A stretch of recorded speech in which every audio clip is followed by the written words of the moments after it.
Hey there, welcome to HUD's History. Today we're going to be looking at Africa and the imperialism of Africa.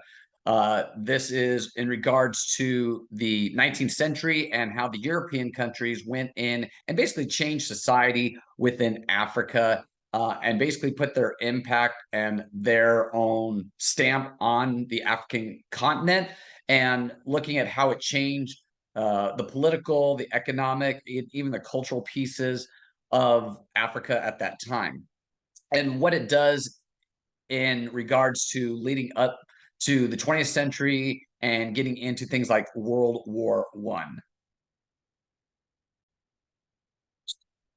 So let's take a look at why the Europeans went into Africa and some of the impacts that it has.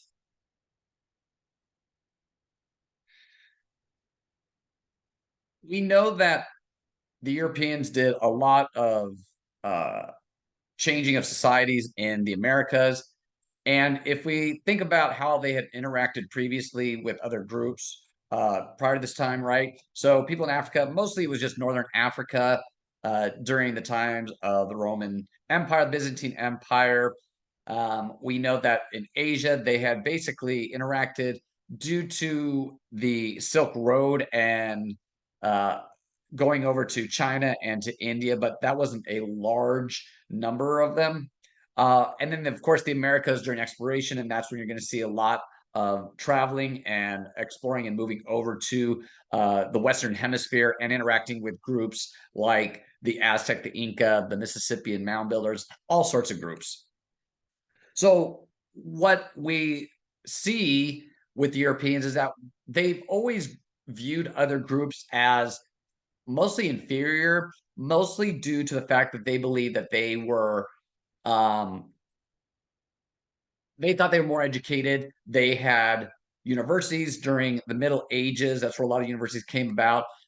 So they felt that because of that, and then with the Renaissance, with scientific revolution, with industrial revolution, starting in the European continent, that they were just kind of ahead and first in everything, which is not always the case, because we know that China actually invented the gunpowder and movable print first, and then moved over to the Europeans as well as into the Islamic empires.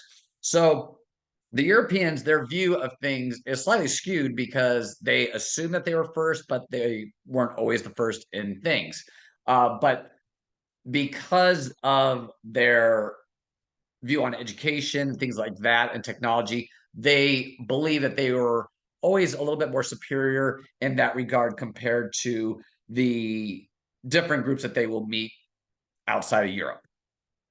So if we look at Africa before imperialism, you can see that there were a ton of different tribes and kingdoms. Over 1,000 different languages are spoken, a lot of it based off the Bantu language, which had diffused across the African continent. And you can see here, there's a lot of little kingdoms, but there's also a lot of space everywhere, because different tribes, there are a lot of small tribes that would fight back and forth with other groups, and their boundaries would never be basically permanent. They would be fluid based off of if they conquered land or if they lost land. So your boundaries could always be in flux. It could be up to a river, up to a desert region, up to a mountain range, whatnot. But you could also lose it if you lost in war. You have only two defined nations that'll come about.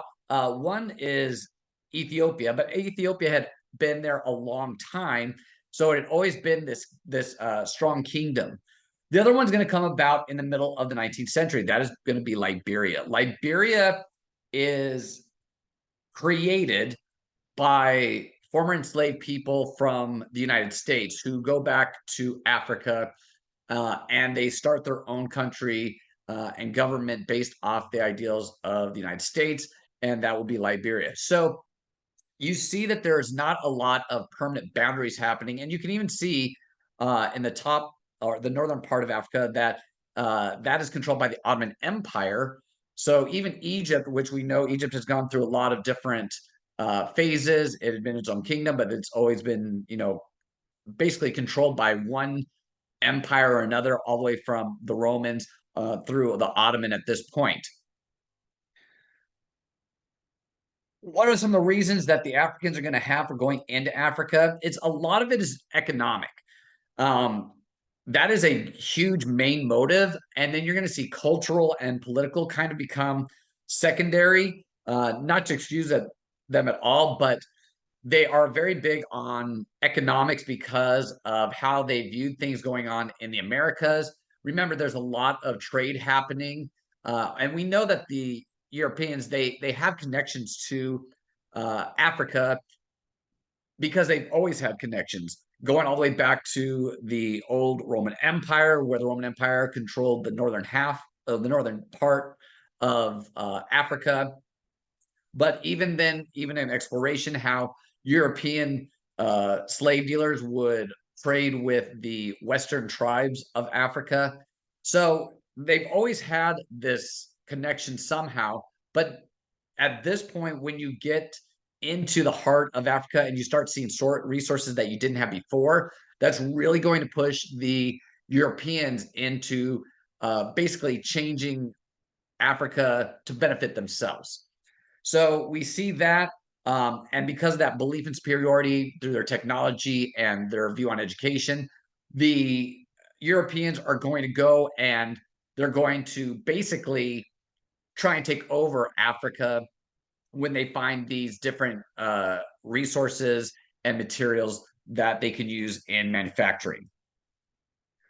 Some of the factors that helped them get there before previously, all the exploration into Africa by the Europeans had been done either on the northern coastline of the Mediterranean Sea or on the west coast of Africa, where they would trade with the different tribes to get enslaved Africans to take over to the Americas. Now, the eastern part of Africa, that was dominated by Muslim traders and kingdoms. So they are off doing their own thing with the Indian Ocean trade, which you probably know about already, based off of previous knowledge and learning. But because the Europeans end up with the Industrial Revolution and new technologies, that's going to help them get into the heart of Africa. One is going to be the technology piece of the Maxim machine gun. This allows them to basically defeat the tribes because most of the tribes had either the old musket style guns, bows, arrows, spears, things of that nature. Another thing is going to be vaccines. So, with the scientific revolution, you're going to have the ability to prevent Europeans from getting malaria, which was very deadly. Another thing is going to be the invention of the steam engine. Remember, the steam engine becomes a very big deal because it allows boats to go against the current and go upstream, go upriver. And this is going to help go up two different rivers within Africa. That's going to be the Nile River, which is in Egypt, and then the Congo River, which will lead into the heart of Africa. The last thing that's going to help the Europeans go into Africa is going to be the fact that the tribes are not unified. Tribes are always trying to gain land and be self-preservationists, right? So they want to preserve their tribes and their ideas. Because of that, they don't always want to join with other tribes to defeat someone else. And when the Europeans come in, a lot of the tribes on the West Coast, especially, they've already had an alignment with the Europeans because the Europeans would give them either weapons in exchange for enslaved Africans or manufactured good like textiles. So they don't see them as a threat at this point. So when they go into the inner part of Africa, you're going to see the tribes not unifying together against the outsiders, which are the Europeans. And because of that, you're going to see a divide and conquer happening, much like what happened in the Americas. In the Americas, the Spanish conquistadors, they were trying to take down the Aztecs. And so they enlisted the help of smaller tribes who didn't like the Aztecs. And so those groups helped them defeat the Aztecs. But then all of a sudden, the Spanish conquistadors turned on those aligned groups and destroyed them as well. So it's this whole divide and conquer scenario that's going to help the Europeans get into Africa and take control of different lands there. So what exactly is imperialism? Because you'll hear imperialism talked about a lot. The definition is that it's the takeover and influence of a stronger nation over a smaller nation, economically, politically, socially, culturally, can be all or some combination of those. The Europeans are going to use this technological superiority. They're going to use the fact that they believe that they are more educated, more civil, I should say. Uh, and they're going to take over these lands because they desire the different things that are there, the minerals, the materials that they can use for manufacturing goods back in Europe. The first country that's really going to do this is going to be the small European nation of Belgium. Now, Belgium had this king. His name is King Leopold II. And King Leopold, his company had basically, the company from Belgium had found that there were some plants there that they could use for manufacturing goods. And so he decided he wanted to go down there and negotiate a treaty and to gain this land that's in the heart of Africa. It's the Congo area. These are the Congolese people that are going to be affected by this. King Leopold sends this American by the name of Henry Stanley to go down there to negotiate this treaty. Now, unfortunately, the Congolese people, they are not obviously going to speak the same language. They don't speak French or Flemish or German, which are the main languages of Belgium. And so, in the translation, however the translation goes, basically they thought it was a peace treaty, and that in this peace treaty, the Congolese would receive certain benefits like weapons and textiles and stuff in exchange for allowing the Belgians to come in and basically take their land up and use the resources, the plants they had. In reality, it just gives the Belgians the land as ownership. That's how it works. And as you can see here in this picture, this is King Leopold II. And you can see these are different Africans, and they are missing limbs, basically because of the work and the punishment that they got, because of the fact that the Belgians, they didn't just ask the Belgians to help them with the work there. They actually enslaved them, basically. Yes, slavery was supposed to be ended, but it doesn't. Belgium takes over the Congo River Valley when they discovered these rubber plants. The red is the Congo River Valley, that's the Congo. And the Belgians forced the Congolese people to work for them in harvesting these plants. If you look at the bottom picture, you can see that they are chained up. Yes, this is a form of slavery. They are enslaved Africans. The slave trade had been basically banned going into the 1800s.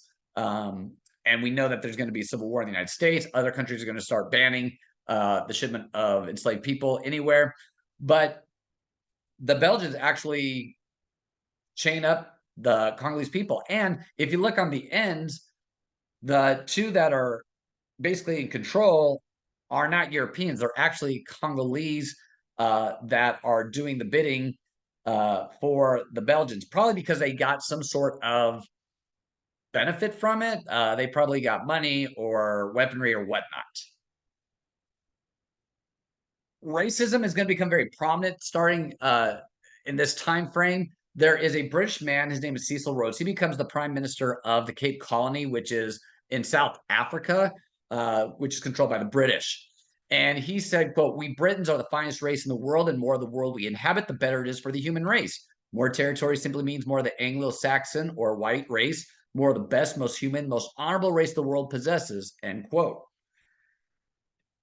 The way that he says these things, it's like the Europeans, the Britons actually are very humane, that they're very noble, very honorable.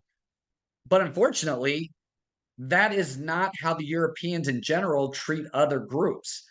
So this view impacts the way that Europeans see others. They believe because they are better, that they have to tell everybody how it is, and they have to force people to conform to their ideas and values. not taking into account that other groups have different values, have different cultural values, different political values, different economic values. So Cecil Rhodes is not exactly someone you would want to model things after, but because of his view that the Britons were the best, that they had to be the ones to show everybody how it's done. And unfortunately, a lot of the Europeans are going to see themselves in the same respect. Now, there's going to be a discovery of new minerals. Diamonds and gold are located in South Africa in 1867. That's where the British have Cape Town colony. And when that happens, no country wants to be left out of what's going on.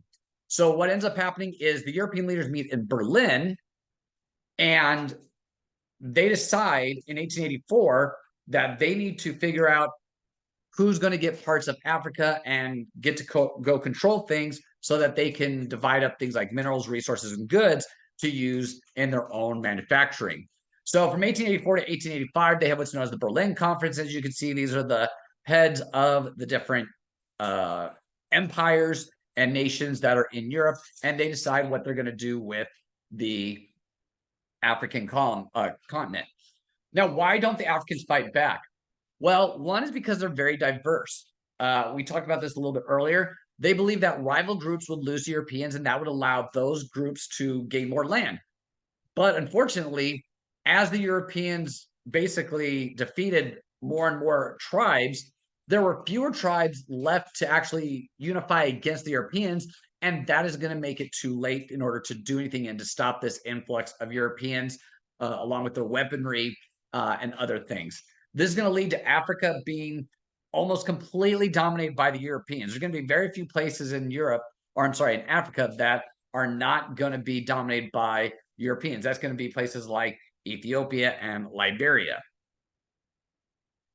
So what's the effect here that we see? Europeans are going to carve up Africa. They're going to exploit these resources, and they're going to oppress the people there. It's going to lead to a lot of different changes. Some of those things include things like, oh, they're going to force Africans to convert to Christianity. Many African tribes were not aware of Christianity. They did not practice Christianity. A lot of them practiced Islam due to the influx of the Islamic dynasties that had spread previously throughout different time periods.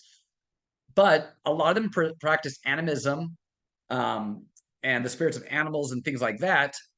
So being forced into another religion is going to not be, easy. They're also going to force different languages into the tribes. The Europeans are going to force these different groups to speak the language of the Europeans. That's why if you go to many of the African countries today, they will speak multiple languages, including what was the language of their